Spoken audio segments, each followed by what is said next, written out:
ஆச்சி பாதாம் ட்ரிங்க். ஆச்சி பாதாம் ட்ரிங்க் ஒன்னு வாங்கினா ஒன்னு ஃப்ரீ.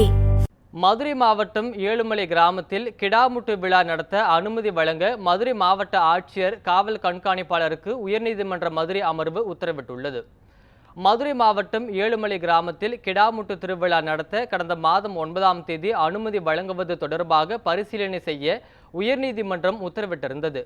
ஆனால் அதிகாரிகள் அதனை பரிசீலனை செய்யாமல் திருவிழா நடத்த அனுமதி மறுத்துவிட்டனர். இதைத் தொடர்ந்து மே 15ஆம் தேதி திருவிழாவிற்கு அனுமதி வழங்க கோரி மனு தாக்கல் செய்யப்பட்டது. இவ்வழக்கை விசாரித்த நீதிபதி விதிமுறைகளை பின்பற்றி திருவிழா நடத்தப்படும் என ஆட்சியர் காவல் கண்காணிப்பாளருக்கு உத்தரவிட்டு வழக்கை முடித்து வைத்தார்.